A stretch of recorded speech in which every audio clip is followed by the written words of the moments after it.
Hello dear students, welcome to our channel Mechanical Engineering Made Simple. So in the last video we have seen 25 bits of engineering materials from mechanical properties, and today we are going to see some more 15 bits. There are another 15 or 20 bits so that we can complete the total engineering materials mechanical properties chapter. Okay. So in this video let us see approximately analyze 15 bits, okay, with all the bits. So the first question is 26. The hardness of very brittle materials can be measured by using Moe hardness testing. Moe or scratch hardness testing is one method, which is a basic method to test the hardness of very brittle material, scratch. So the ability to get scratched is going to give the hardness that we have learnt.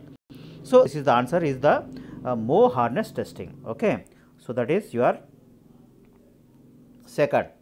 Next, on a glass plate, a scratch cannot be produced by quartz, but can be produced by topaz, the hardness of the glass, because the scratch is made not by the quartz, but by the topaz. So it is more than, so the answer is it is greater than the quartz, but less than the topaz, okay, because topaz is able to make a scratch, but quartz is not able to make a scratch. So answer is your D. Next question.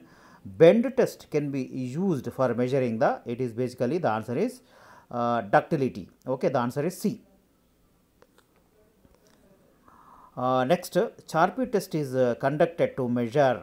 So what is the Charpy test and ISO test? We have seen that it is these two are the methods or the tests to determine the fracture stress. So we are going to fracture the material and find out the strength, fracture strength. So the answer is B. Next question. The property of a material, by virtue of which it can be beaten or rolled into plates. So basically this property is called malleability, right? So these are two confusing terms, ductility and malleability. So the ductility is the property of a material to be drawn into wires, okay, like copper.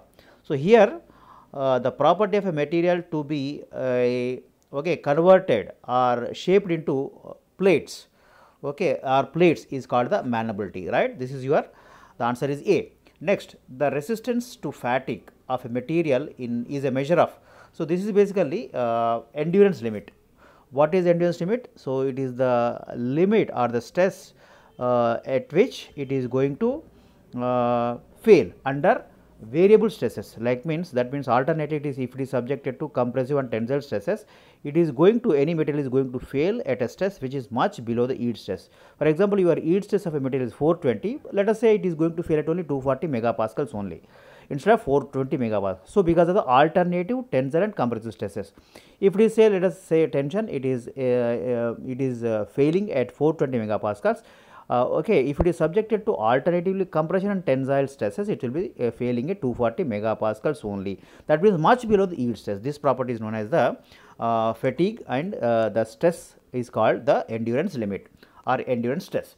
Next, when the material is loaded within the elastic limit, then the stress is directly proportional to strain. This is given by the Hooke's law, and all other options are wrong, inverse proportional, equal, or none of the above. So this is given by the Hooke's law. So Hooke's law states that the stress is proportional to strain within the elastic limit. Your answer is A. Next, the property of a material which enables it to resist fracture due to high impact load. This is basically toughness, okay.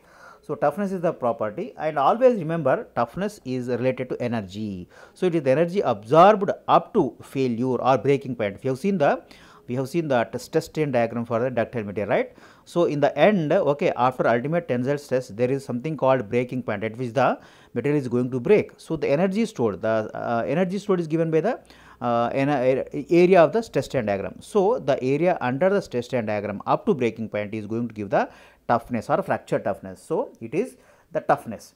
Next, to which of the following is the proof stress is related? So proof stress is normally related to, so it is ductile materials have defined yield stress, okay, but your brittle materials do not have proper yield stress. So 0.2% of the strain is considered as the deciding factor. So it is related to the yield stress only. So basically for brittle materials. So the answer is your yielding. Next question. which of the following is a non-destructive test? So it is basically radiography. Radiography is the test, non-destructive testing. So all other tests, for example impact test, okay, your tensile test or Charpy test, they are all destructive tests, in the meaning that they are going to be broken, the workpiece or the material is going to be broken after the test. But here in the non-destructive testing, so you are going to test a material for the defects without breaking it. There are some methods are there, let us not discuss here, but it is the radiography is the answer. Okay. So your answer is radiography.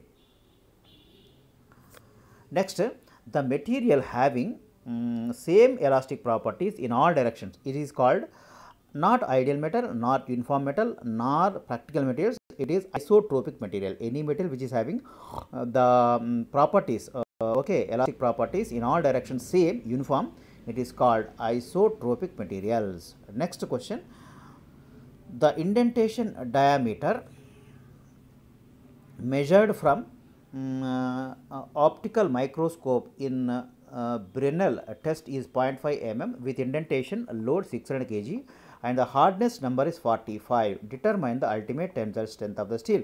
So we have seen earlier also that the conversion factor for brittle hardness number, Brinell hardness number and your ultimate tensile strength is 3.5. So multiply simply with the 3.5, the Brinell hardness number, you are going to get the ultimate tensile strength.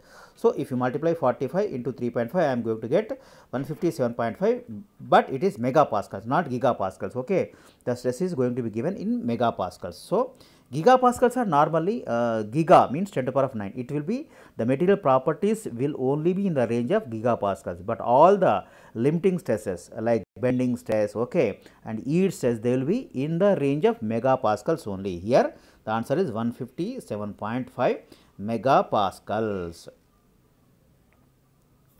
So your answer is first. Next, so next question is the phenomenon causing for creep behavior of the metals is slip. Slip is the mechanism by which the creep is going to occur. What is creep? Creep is the time dependent temperature deformation. Under temperature, when any material is subjected to continuous thermal cycles, it will be subjected to plastic deformation, which is very slow.